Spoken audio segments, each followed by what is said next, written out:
J'ai réuni sur cette table l'ensemble du matériel de trail que j'utilise en 2026 pour mes courses et mes entraînements. Aujourd'hui, on va essayer de répondre à la question: est-ce que le trail c'est devenu un sport de riche? À la fin de la vidéo, tu sauras combien tout ça m'a coûté, les alternatives à moindre coût et ton budget global pour commencer le trail en 2026. Le trail, est-ce que c'est un sport de riche? Est-ce que c'est vrai? Est-ce que c'est faux? On va essayer d'y répondre, mais ce qui est sûr, c'est que dans le marché de l'équipement en trail, tu as un choix qui est énorme et faire les bons choix, ça va te permettre d'économiser énormément d'argent. Dans cette vidéo, on va revenir dans tout ce que j'utilise ici de mon côté et toutes les alternatives moins chères pour chaque catégorie d'équipement. Et évidemment, je vous laisse le meilleur pour la fin. À la fin de cette vidéo, on va passer à la caisse. On va savoir combien tout ça m'a coûté versus combien ça aurait pu me coûter avec toutes les alternatives moins chères, avec les pour et les contre évidemment. Parce que ça se saurait, si on pouvait tout avoir à moitié prix, tout le monde le ferait, mais petit prix veut aussi quelquefois dire concession. Mais pas tout le temps, parce que vous allez voir qu'on peut faire vraiment de très belles économies juste en réfléchissant un tout petit peu. Pour un peu de contexte, j'ai commencé le trail il y a à peu près 1 an et demi. Et comme tout débutant, j'avais aucune idée de quoi acheter en priorité. Mais je voulais surtout acheter ce qui était vraiment utile pour ne pas gaspiller mon argent, parce que j'ai très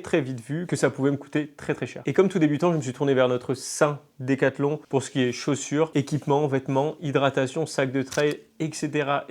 Et à la fin de la vidéo, je te ferai une liste de tous les produits que j'ai achetés chez Decathlon il y a plus d'1 an et demi et que j'utilise encore, parce que vous allez voir, chez Decathlon, il y a de très bonnes surprises. Et après, très vite, évidemment, victime du marketing, tu te tournes vers des marques qui sont un peu plus connues, comme, pour en citer que quelques-unes, Salomon, vers ASICS, vers l'équipe pour les bâtons, Compressport pour certaines choses, Redline pour d'autres, comme pour cette veste. Ça fait à peu près 1 an et demi que je teste tous ces produits et je vais pouvoir te donner un avis honnête, parce que sur certains, j'ai vraiment été très déçu et le rapport qualité-prix est vraiment lamentable. Bon, maintenant, on va passer à la présentation de tous ces produits-là. On va voir si vraiment il faut dépenser une fortune pour avoir le meilleur rapport qualité-prix et voir au total combien ça va me coûter.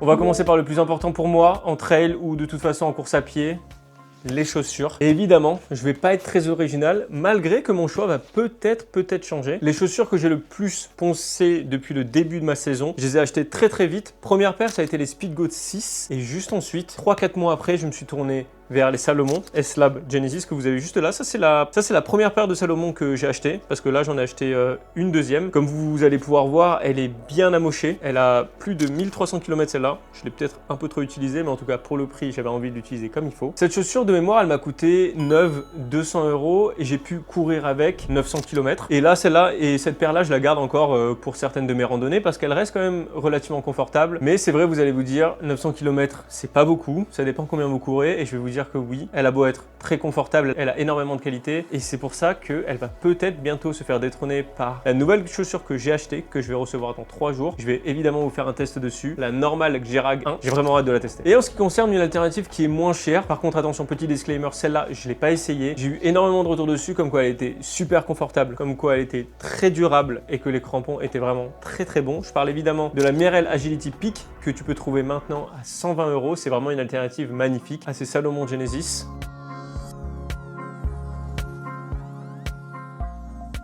Le deuxième équipement le plus important évidemment pour faire du trail, c'est les gilets d'hydratation. Donc là j'en ai 2, le Salomon Skin 5 et j'ai aussi le Salomon S-Lab 10 litres que j'utilise sur principalement toutes mes sorties longues et mes courses. De mémoire, le Salomon S-Lab Ultra, le sac de 10 litres m'a coûté 180 €, c'est vraiment cher, c'est vraiment pas rien. Il est toujours en très bon état quand même. Et celui-là, le Skin 5, je vais vous mettre le prix à l'écran, mais je crois que je l'avais payé 9,80 € et pareil, il est toujours en très bon état. Sur ces sacs là, j'ai pas grand chose à dire parce que le 10 litres, il m'accompagne sur mes sorties de 6, 7, 8 heures, il m'a accompagné sur toutes mes courses, j'ai jamais eu d'emmerde. Les deux ont toujours été très confortables, jamais eu aucun problème, donc moi je peux que vous les conseiller si vous avez le budget évidemment. J'ai choisi d'en avoir 2 parce que l'été j'ai besoin de porter beaucoup d'eau, donc je vais quand même prendre le 10 litres pour mes sorties longues. Le 5 litres est peut-être un peu plus léger, bien que je l'utilise de moins en moins parce que j'ai trouvé une nouvelle solution de portage qui me va très bien quand j'ai envie de partir léger. Je vous en parle dans 2 petites minutes. Pour les alternatives moins chères, j'ai eu la chance d'essayer ces 2 sacs là. Le premier,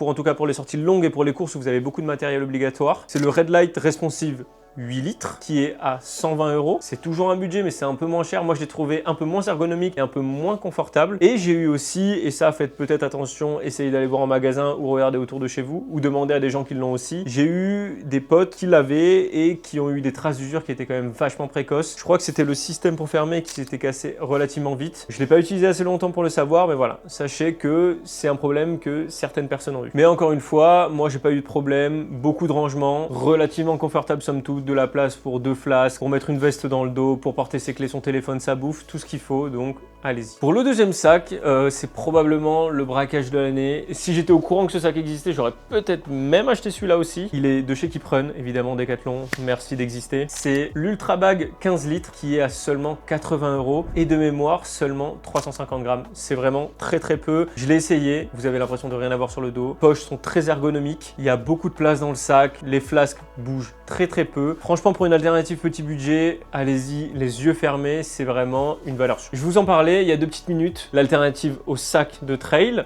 J'avais jamais essayé, j'ai vu des gens courir, j'ai des potes qui courent avec ces ceintures-là d'hydratation. J'étais toujours relativement sceptique parce que je me suis dit ça peut balloter, avoir un sac à dos c'est aussi pratique, c'est stable. J'ai fait d'ailleurs ma dernière course, un 18 km et 1100 mètres de dénivelé avec toute ma bouffe, toute mon eau dedans, ça ne bouge pas, en tout cas pour celle-là que je vais vous présenter dans 2 petites minutes, mais vraiment, depuis que j'ai commencé à mettre des ceintures de portage, maintenant sur quasiment tous mes entraînements, j'ai plus besoin de porter de sac parce que c'est suffisamment grand et suffisamment stable pour l'emmener même jusqu'à des sorties de 2, 3, 4 heures. Si vous avez des fontaines, en tout cas sur le trajet. Le gros point négatif des ceintures, c'est évidemment si elles commencent à rebondir en descente et ça peut être très inconfortable. J'ai eu ce problème-là avec une Salomon, je crois que c'est la Sense Ride, que maintenant j'utilise plus du tout parce que vraiment c'était insupportable. Vous avez une flasque qui bouge mais sur 20 cm. Sous conseil d'un ami, j'ai acheté la Compressport Freebelt, je crois. Elle est au prix de 45 € et c'est vraiment magnifique. C'est un game changer, ça bouge pas, il y a de la place. Moi, franchement, je ne reviendrai pas en arrière. Après, en ce qui concerne les alternatives, celle-là, je ne l'ai pas testée parce que j'avais déjà du coup acheté 2 ceintures, je n'allais pas en acheter une 3e. On va aller chez nos amis de chez Decathlon qui évidemment ont encore sorti un banger. Je me rappelle plus exactement du nom de celle de chez Keeprun, mais il n'y en a qu'une seule, elle est à 20 €. Il y a 2 poches, il y a de quoi mettre 8 litres dedans. Vous pouvez très facilement mettre 3 gels, une flasque, une veste de ce type. Coup de vent, vos clés, votre téléphone. À voir si ça bouge ou si ça bouge pas. C'est assez simple de le savoir. En magasin, vous la mettez, vous prenez une flasque, vous prenez votre téléphone, vous mettez dedans, vous sautez et très vite. Et très vite, vous allez savoir si c'est confortable ou non.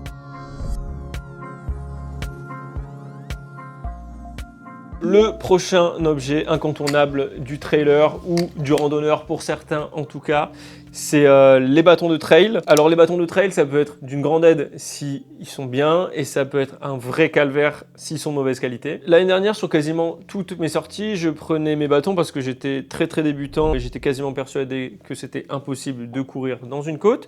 Mais c'est vrai que depuis le début de cette année, je les utilise bien moins parce que j'ai des objectifs de courses qui sont relativement courtes, comme la course de hier que je vous ai dit, le 18 km. Mais en milieu d'été, je prépare l'UTCAM 50 km, 4200 mètres de dénivelé positif. Donc évidemment, je vais les utiliser pour ma course, je vais les utiliser pour mes séances spécifiques qui vont arriver très bientôt d'ailleurs et pour mes sorties longues. Donc évidemment, ça va être un must. Ça te préserve musculairement, ça a beaucoup d'avantages. C'est juste qu'il faut peser le pour et le contre, de savoir les utiliser, de mettre de mémoire 240 grammes en tout en plus dans le sac. Ça, c'est à vous tester. J'ai personnellement directement opté pour le haut du panier en ce qui concerne des bâtons. Team du marketing, évidemment. J'ai pris les Leki Carbone qui sont au prix de 180 €. J'ai personnellement eu zéro souci. Bon, comme vous allez voir, il y a des traces d'usure évidentes, mais ça fait 1 an et demi que je les ai. C'est les plus légers du marché, je crois. Jamais eu aucun souci avec. J'ai entendu par contre des personnes qui avaient des problèmes parce que c'est des bâtons qui se clipsent avec des manchons, je crois. Je sais plus comment ça s'appelle. Des manchons, je crois. Et en fait, c'est un petit anneau qui se rentre là et il y en a pour certains qui devaient vraiment forcer beaucoup dessus et les anneaux se cassaient. Je crois que tu as un SAV dessus, mais je suis pas sûr que ça passe. Et en plus, non, gantelet, pas manchon, gantelet! 45 balles le gantelet. Mais encore une fois, le meilleur rapport qualité-prix que tu peux trouver en bâton. Évidemment, ils nous ont encore sorti une pépite absolue. Keeprun ont sorti 2 choix de bâtons à 3 brins pareil. Très pratique 3 brins parce qu'ils restent très petits, qui se mettent facilement dans un carquois. Une version carbone et une version aluminium. La version carbone, elle est à 100 €. C'est une dinguerie. C'est vraiment des bâtons carbone 3 brins pour seulement 20 grammes de plus par bâton que ceux-là. Dès que ceux-là, je peux plus les utiliser, je vais sur ces bâtons-là. Petit bémol, en tout cas, je sais pas, mais j'aime beaucoup courir avec le système du gantelet. Je trouve ça très très pratique. Ceux de chez Keeprun fonctionnent avec des dragons. Je pense que c'est juste une question de goût et de couleur. Et la version aluminium qui est à 70 €. Vraiment pas cher pour des bâtons, surtout à 3 brins, qui sont comme ça, qui sont pliables. Ils sont un peu plus lourds, mais plus résistants. Donc, valeur sûre. Allez-y. Là, on va passer dans la catégorie des vêtements. Ça va englober pas mal de choses, évidemment. Des vêtements de sport, on les a en double, en triple. Là, on va compter qu'une seule tenue complète, juste pour le bien de mon porte-monnaie. Et quand je vous dis victime du marketing, je m'entends. J'ai acheté une Arc'teryx. Donc vraiment, là, on tape sur le haut du panier de la victime. Mais c'est pas grave, elle est toujours là. On va aller de haut en bas pour les vêtements. On va commencer par le bonnet, que j'utilise jamais, parce que je cours sur la Côte d'Azur, donc il fait jamais froid en fait. J'ai acheté un bonnet Compressport, 20 € d'occasion pour du matériel obligatoire, ça va au fond du sac, ça bouge pas. Les vestes imperméables et coup de vent, qui sont d'ailleurs souvent les deux différentes dans le matériel obligatoire. C'est ce qui va faire probablement exploser l'addition, en tout cas la mienne. Pour la veste imperméable, j'ai opté pour la pépite. La pépite, je crois que c'est une des plus légères du marché, c'est la Compressport Thunderstorm 75-25 qui m'a coûté 350 € et je l'ai acheté 350 €. 2 semaines après, elle était à 240. Voilà, c'est un plaisir, j'apprécie ma vie. Bon, pour le coup, pour ce prix-là, j'ai de la chance parce qu'elle tient vraiment ses promesses. En l'achetant, j'avais quand même vu pas mal de commentaires qui disaient qu'elle était très fragile pour son prix. J'ai envie de te dire, c'est aussi une des plus légères, donc on peut pas faire des miracles. Mais en tout cas, moi, je suis passé dans les ronds avec. Bah, comme je te dis, là, ça fait un peu plus d'1 an que je l'utilise. Jamais eu aucun souci, il n'y a aucun trou, toujours très très imperméable. Donc moi, je suis très content de ce choix-là quand même. Moi, j'ai quand même opté pour cette veste-là parce que 75-25, c'est le ratio respirabilité et imperméabilité le plus haut, je crois, du marché. Il faut savoir que je suis un sanglier de fou. Je meurs de chaud très très vite. J'ai testé l'alternative la moins chère, que je vais vous présenter juste après. Et c'est vrai que même si elle est très bien pour 90% des gens, en tout cas, dont j'ai entendu le feedback, moi, j'avais quand même chaud. Et avec celle-là, c'est vrai que en tout cas, ça réglait mon problème. Voilà, après ça, c'est très personnel. N'hésitez pas à aller vers l'autre version, ou en tout cas, si vous avez la chance de pouvoir tester les deux. Pour ce qui concerne de la veste coupe-vent que j'ai sur moi, c'est la Red Light. Je me rappelle plus du nom, mais je crois qu'ils ont qu'un seul coupe-vent. Elle m'a coûté 80 € et je crois qu'elle pèse que 90 grammes. Pareil, c'est parfait, ça rentre parfaitement dans une ceinture. Vraiment, ça se plie, ça se met dans une poche. Dans du matériel obligatoire, c'est super léger. Pareil, celle-là, je crois que tu es autour de 120 grammes, 130. J'ai opté pour ces choix-là qui sont un peu plus premium parce que je me dis, j'achète une fois, j'ai pas besoin de racheter plus tard. En tout cas, j'ai de la chance, je croise les doigts parce que elles sont toutes en très bon état. Alors, en termes de t-shirt, short et pantalon imperméable et aussi chaussettes, j'ai tout pris chez Decathlon. Et il faut savoir que le pantalon imperméable que j'ai acheté il y a plus de 2 ans du coup, parce que je l'ai même acheté avant de faire du trail, aucun souci avec. J'ai des chaussettes de trail. Ouais, plus d'1 an et demi que je les ai, elles sont toujours là. C'est les Decat, je vous mets tout ça à l'écran. Pareil, les t-shirts Decat, les plus basiques, hein, je crois qu'ils coûtent 12 € à peu près. J'ai pris 2 blancs, 2 noirs. Ils n'ont pas bougé du tout, impec. Et dernière pièce très importante, c'est j'ai 2 shorts différents de chez Keeprun. J'ai le short qui a coûté un peu plus cher, je crois qu'il est autour des 45 €, je sais plus. Ouais, 45 € je crois. Il a 2 grosses poches devant et derrière pour mettre des flasques. Pareil, celui-là, 1 an et demi, il n'a pas bougé, les flasques tiennent vraiment bien d'ailleurs. J'ai un autre short plus léger, il a le caleçon intégré dedans et juste une poche derrière pour mettre le téléphone ou les clés. Il est super confortable, je fais toutes mes courses avec parce que vraiment, moi j'ai vraiment les cuisses qui se touchent et très vite ça peut être désagréable. J'ai couru 6-7 heures avec. Il est toujours là le short, je pourrais peut-être même le changer parce qu'il commence à subir un peu. Mais pareil, je crois qu'il m'a coûté 15 ou 20 €. Et juste, voilà, petite précision, je crois que le pantalon Evadict, c'est pas Keeprun, c'est Evadict, il m'a coûté 50 €. Les 2 paires de chaussettes de trail de compression, en tout, elles m'ont coûté, je crois, 12 €. De toute façon, je vous mettrai tout à l'écran. Après, petite parenthèse quand même pour les chaussettes, c'est que là, pour l'UTCAM en juillet, qui va quand même me durer à peu près 8 ou 9 heures, je vais peut-être investir dans des chaussettes Compressport. J'en ai vraiment entendu que du bien, surtout pour des efforts qui commencent à être longs. Pas envie de risquer, même si j'ai jamais eu d'ampoule en tout cas. Mais voilà, je crois qu'elles sont au prix de 20 €. Je les ai pas encore achetées, je vais les tester et je vous ferai peut-être un retour dans une vidéo, un petit clin d'œil. Pour les alternatives les moins chères et le meilleur rapport qualité-prix, on va encore se tourner vers Keeprun. J'aurais dû renommer cette vidéo comment s'équiper en trail chez Decathlon parce que clairement ils sauvent la vie. Mais bon, on va pas nier qu'ils font vraiment du matos de qualité et ils vont encore sortir des gros bangers. Pour les alternatives, on va juste se focaliser sur veste imperméable et ou coupe-vent qui vont évidemment être chez Keeprun. Je crois que c'est je l'ai écrit juste là, la Keeprun Run 500 qui est à 10 000 Schmerber, donc d'imperméabilité, et qui est quand même relativement respirante. Je l'ai testé et ça me convient pas.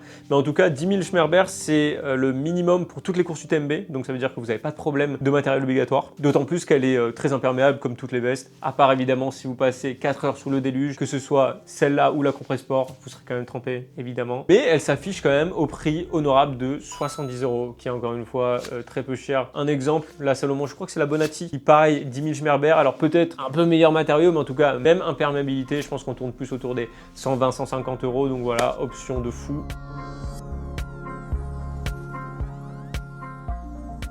Bon, pour cette dernière grosse section, on va passer sur l'électronique. Gros morceau et gros budget aussi. On va aller relativement vite sur ça. Comme première électronique, on va partir sur des écouteurs. Alors, c'est pas du tout obligatoire pour courir, évidemment. Si vous avez envie d'écouter les oiseaux ou les voitures, si vous courez en ville, vous n'êtes pas obligé de les prendre. Moi, j'ai opté pour les Shox Open Run. Pareil, ça fait 1 an et demi que je les ai. La particularité avec ces écouteurs, c'est qu'ils sont à conduction osseuse. Donc ça veut dire que vous n'avez rien sur les oreilles, ça se met juste comme ça se pose sur l'os juste à côté de votre oreille, ce qui fait que vous entendez très bien l'extérieur. Vous avez aussi une très bonne qualité de musique, très pratique parce que quand je cours, en tout cas en ville, et que des fois il n'y a pas de trottoir et que je dois courir sur la route, j'entends les voitures et ça c'est vraiment sécuritaire. Deuxième raison, c'est aussi que après avoir testé des écouteurs lambda qui se mettent dans les oreilles pendant 6, 7, 8 heures, c'est vrai qu'au bout d'un moment j'avais une gêne, comme un peu un bourdonnement à écouter trop de musique, parce que justement je suppose que j'avais des choses dans les oreilles. Et avec ces écouteurs là, il n'y a pas de souci. Troisième point super important, l'autonomie et la rapidité de charge.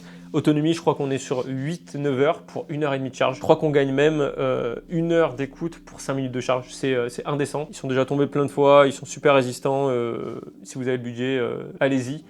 Et sinon, pour une alternative, vous prenez juste des écouteurs filaires, 10, 15, 20 balles, et ça fait très largement le taf. Deuxième achat, et peut-être l'électronique le plus important pour moi, la montre. Pas une Apple Watch, j'ai dit la montre, parce que bon, les gens qui font un Apple Watch, on se sait. Ça peut coûter un peu cher, ça peut faire mal au budget, mais en tout cas, je pense que pour une question de progression, c'est super important. Rien que pour avoir le basique de savoir votre allure, le dénivelé que vous avez fait, les distances, et voilà, le basique, les fréquences cardiaques que vous pouvez voir en direct. J'ai opté pour la Garmin Fenix 7X Solar, autour de 800-900 balles. Alors je sais, il y en a 2-3 qui sont en train de se faire un AVC et qui se disent comment on peut dépenser un SMIC dans juste une montre. J'ai pris cette montre pour plusieurs raisons. Déjà, autonomie de fou. Je crois qu'on est autour de 60 heures ou même 69, c'est immense. Après, j'ai pas la prétention de courir 69 heures. Attention, qui sait ?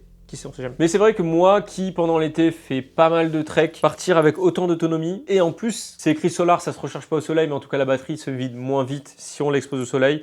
C'est vraiment un atout majeur. Après, bon voilà, elle est super résistante. Je vous passerai le nom des matériaux, mais je crois que c'est du verre trempé militaire, blablabla. Ça arrête les balles, ça arrête les tanks, tout. C'est magnifique. En tout cas, moi, je l'ai tabassé et il n'y a quasiment aucune rayure dessus. Donc, très bon choix que j'ai fait, pas pour moi. Mais surtout, je l'ai acheté parce qu'elle était en déstockage à moins 50% quand je suis arrivé au magasin. Je n'étais pas du tout parti pour acheter celle-là. Une Garmin, certes. Je crois que j'étais parti pour prendre la 965, 955, je sais plus. Mais j'ai vu celle-là à moins 50, donc j'ai fait le pigeon. Je l'ai acheté, évidemment. Mais clairement, il y a des alternatives qui sont bien moins chères. Après, pas avec cette autonomie, évidemment. Je pense que pas grand monde a besoin, honnêtement, de 69 heures d'autonomie en mode GPS. Je pense que 10 ou 15 maximum en mode GPS, c'est vraiment super utile. Non pas que vous allez courir 10 ou 15 heures, mais il faut aussi se dire que si vous l'avez tout le temps au poignet et que vous la regardez quelques fois et vous courez un peu tous les jours, c'est quand même chiant de devoir la charger tous les 2 jours. Si vous avez 10-15 heures d'autonomie, vous pouvez vous permettre de la charger toutes les semaines. Surtout que ce genre de choses, ça se charge super vite. Je crois que la mienne, elle charge en 1h30. Et pour cette autonomie-là, vous avez plusieurs options qui sont neuves, autour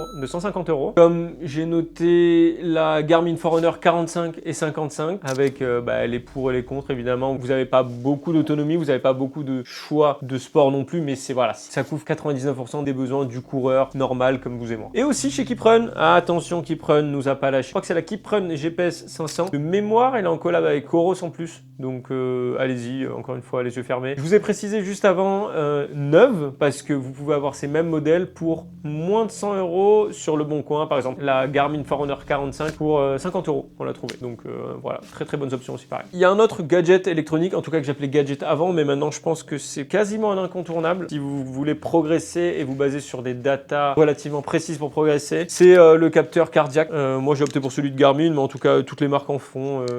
Coros en fait, Suunto en font, je crois aussi. Kiprun aussi, très probablement. Ça coûte entre 20 et 30 € et ça permet d'avoir une très grande précision sur les battements cardiaques, parce que même si la montre les donne, des fois c'est pas très précis. Il peut y avoir une inertie, ça peut changer par rapport à la température, à l'altitude, à tout ce que tu veux. Surtout si on veut travailler en zone cardiaque, c'est quand même vachement important. Alors pour le dernier électronique que je vais mentionner dans cette vidéo, c'est évidemment là ou les frontales. C'est évidemment super important dès qu'on commence à faire des sorties qui sont relativement longues ou des courses qui partent de nuit. Alors évidemment dès le début tu vas peut-être pas en faire, donc il y a même des petits trails qui se passent de nuit, donc voilà. À savoir que dans le matériel obligatoire UTMB, je crois qu'à partir du format 50, il en faut 2. Donc moi j'ai opté pour la Petzl Nao RL, je crois, 1500 lumens, donc c'est c'était ma frontale principale que j'ai perdue et que je vais recevoir dans quelques jours, que j'ai racheté. Encore une fois, autonomie superbe. Pour être honnête, j'ai fait très peu de sorties la nuit. Elle m'a jamais lâché, elle éclaire très bien. Je crois qu'en mode moyen, tu dois avoir entre 6 et 8 heures d'autonomie, c'est largement suffisant. Surtout que pour les courses, ils te demandent d'avoir une batterie de rechange, donc voilà, il n'y a aucun problème. Et en plus, c'est une des plus légères du marché, donc le rapport poids-puissance, entre guillemets, il est vraiment super. De mémoire, elle était quand même à 150 € neuve et moi, je l'ai chopé à 120 €, je sais plus, je vous mettrai le site, mais là elle est en promo. Je crois que c'est même sur le site de Sri Lanka que je l'ai acheté. Et pour la deuxième, on parle d'une frontale pour le matériel obligatoire. J'ai essayé de choper la moins chère, la plus légère et de ce fait la moins puissante aussi. C'est de mémoire la Petzl E-Lite qui m'a coûté 30 €. Bon, elle éclaire vraiment rien, je crois que c'est 200 lumens, mais c'est la plus légère, elle pèse que quelques grammes. Ça se fout au fond du sac et normalement vous avez aucun. Après pour cette fois en termes d'alternatives, on va pas aller chez Decat parce que c'est vrai que Kiprun, je trouve, n'a pas encore des bonnes frontales. En tout cas, elles sont très lourdes ou souvent elles sont à pile. Et celles qui sont pas à pile, elles sont quand même, c'est très encombrant. Pour la lampe frontale principale, j'opterai pour la Nightcore UT27 à 800 lumens et qui coûte 75 €, ce qui est très largement suffisant pour courir de nuit. Et voilà, si vous avez besoin d'une deuxième frontale pour le matériel obligatoire, n'hésitez pas à prendre l'autre parce que voilà, je me dis 30 € neuf, peut-être que vous pouvez l'avoir à moitié prix sur le bon coin. Donc pour celle-là, pas trop d'alternatives, c'est vraiment la plus légère. Bon, il y a une section de l'équipement qu'il faut vraiment pas négliger. Quelques vidéos équipement que j'ai pu regarder avant de commencer le trail, j'en ai jamais entendu parler. C'est évidemment le matériel de sécurité. Et pour ça, très simple, regardez le matériel obligatoire que vous trouvez sur les courses. C'est souvent sifflet, couverture de survie, bordage, etc. Prenez le même et même sur vos sorties longues. Ça prend pas de place, c'est super léger et vraiment une couverture de survie ça peut te sauver la vie si tu te retrouves sur un col ou je sais pas où qui fait super froid ou que tu te fais une entorse que tu dois attendre les pompiers ou les secours. Super important, je crois que le tout, tu peux tout avoir. Pourquoi 20-30 €, tu vois, chez Decathlon, ils te fournissent même le kit directement. Il y a forcément un très grand pan du budget qu'on n'a pas abordé ici, c'est la nutrition. Probablement une des choses tout aussi importantes que les vêtements. Ça fera l'objet d'une autre vidéo parce que déjà que cette vidéo est très longue. Il y a beaucoup de choses à dire là-dessus. Il y a aussi beaucoup d'argent à perdre et beaucoup d'économies à faire. Donc ça, c'est vraiment une vidéo que j'ai à cœur de faire parce que là, j'ai trouvé quand même une solution nutrition. Je crois que je suis à 60 centimes le gel, 45 grammes de glucides par gel. Donc je pense que c'est les moins chers du marché et ils sont très qualitatifs. Donc ça, j'ai hâte de vous en parler un peu. Pour cette dernière partie, on va parler des accessoires qui peuvent être autant de style que de sécurité. On va parler lunettes, casquettes principalement. Après, on pourrait parler de manchons, de bandeaux, etc. Mais là, la vidéo s'éternise. De gants aussi, super important. Bon, en ce qui concerne les casquettes, j'en ai évidemment plusieurs. Mais voilà, je pense qu'elle se valent un peu toutes. J'ai des Nike, des Salomon comme celle-là, des Kiprun. Vous en avez pour 20 €. C'est quand même pas à négliger parce que quand vous sortez longtemps en montagne, la chaleur, ça peut très vite taper. Évitez d'en prendre des noirs, évidemment. Les lunettes, évidemment, gros élément de style, très important aussi, les lunettes de vitesse pour courir vite, attention. J'ai trois paires de chez Julbo, pareil, Julbo, après ça c'est les goûts et les couleurs, en tout cas, tant que ça protège les yeux, ça va. J'ai cette Giant là, et c'est actuellement mes préférés, je trouve qu'elles sont vraiment incroyables, magnifiques, incroyables. Waouh! Et après, très important, les gants, en tout cas très important peut-être pour vous, parce que moi j'en ai jamais eu besoin étant donné que voilà, 40 degrés chez moi. J'ai trouvé sur Vinted les Salomon Ultra, je crois que c'est des gants qui font aussi mouf. Je les utilise pour le ski de randonnée, donc si un jour j'en ai besoin sur une course, je prendrai cela. Et en ce qui concerne le budget, voilà, les casquettes, c'est autour de 30 €. Ces lunettes-là, je l'ai eu sur Vinted, pareil, elles m'ont coûté 30 €, sinon les Julbo, je crois que c'est autour de 90 quand même. Et les gants, je les ai eu pareil sur Vinted pour une trentaine d'euros. Bon, le moment que vous attendiez tous, le face-à-face, est-ce que je suis ruiné? Est-ce que le trail c'est un sport de riche? On va passer à la caisse. de suite. Bon, l'addition est là et l'addition est salée. Là, dans un premier temps, on va parler de tout ce que j'ai. Pour les chaussures, je suis gentil, j'en ai pris qu'une seule, celle que je préfère. La Salomon qui était à 200 €. Le sac plus ceinture, parce que j'utilise les deux, on va les compter, c'est un total de 205 €. Les bâtons, 180 €. Le textile, d'une manière générale, j'en ai pour une seule tenue, 522 € avec évidemment la veste et le pantalon. Montre, 800 €. Écouteurs, 100 €. Frontal, 190 € et les accessoires, on est autour de 150 €. Ce qui nous fait un méchant total à roulement de tambour, 2147 €. Aïe, le porte-monnaie, la caisse d'épargne qui m'appelle, je suis désolé. On va évidemment pas compter les 5 à 6 paires de chaussures en plus et les doublons de tenue. Voilà, ça donne déjà une idée de ces marques-là, combien ça peut coûter pour avoir un outfit total et pour avoir tout ce qu'il faut pour le matériel obligatoire pour les courses UTMB et pour partir de 1 heure à 10 heures et plus. Maintenant, les alternatives économique. Donc pour les chaussures, on se rappelle, c'est les Merrell qui nous coûtent environ 120 €. Le sac avec ceinture, pareil, on part sur 90 € ou un peu plus si vous choisissez le Red Light. Les bâtons, on va partir sur ce carbone, donc 100 € parce que je trouve que voilà, le rapport qualité-prix est monstrueux. La montre, on part évidemment sur le neuf, il y a 150 €, les écouteurs 20 €, les frontales 105 €, les accessoires, on serait autour de 150 € pareil, si on prend évidemment lunettes, casquettes et tout, qui nous fait un total, si je ne m'abuse, de 774 € évidemment sans les doublons. Donc on voit qu'il y a quand même une belle différence de à peu près 1300 €. À ce prix-là, on arrive quand même à avoir des chaussures de grande qualité qui vont probablement tenir toute la saison, des bâtons en carbone, ça c'est vraiment rare. On a deux solutions de portage différentes pour des courses longues et des entraînements ou courses plus courtes. On a une montre qui va nous être utile et qu'on n'aura pas envie de changer toutes les années parce qu'elle nous sert vraiment à tout. Et on a aussi tout le matériel obligatoire pour les courses UTMB. Donc voilà, je sais que beaucoup de personnes qui vont regarder cette vidéo sont intéressées par les courses UTMB. Sachez que pour ce prix-là, vous avez tout. Et évidemment, énorme disclaimer, tous les prix que je vous ai donnés, ils sont neufs. Sachez qu'avec le temps, j'ai acheté énormément de choses, énormément d'équipements, énormément d'électronique, en tout cas qui concerne le trail et la course à pied en général, hein, et même le sport en général, en seconde main, et les prix sont souvent à moins 40, moins 50%. Sachez que sur ces prix-là, vous pouvez faire moins 50% aussi, donc vraiment foncez-y, et même pas pour une question uniquement économique. Certes, c'est vraiment super important, et même écologique, parce que l'industrie du trail, comme l'industrie des vêtements, nous pousse à vraiment acheter, mais n'hésitez surtout pas à acheter de seconde main. Alors maintenant, je vous laisse conclure tout seul. Est-ce que le trail, c'est un sport de riche? Oui ou non? Moi, je dirais plus non, parce que certes, c'est un budget, mais faire une activité sportive en extérieur, ça n'a pas de prix. Et en plus, pour tous les effets bénéfiques que ça a pour la santé. J'espère que cette vidéo vous aura plu. N'hésitez pas à liker, commenter, à vous abonner et tout le tintouin. Moi, je vous dis à la semaine prochaine pour une nouvelle vidéo. Ciao. Non, je rigole, ça c'est Squeezie. Allez, bisous.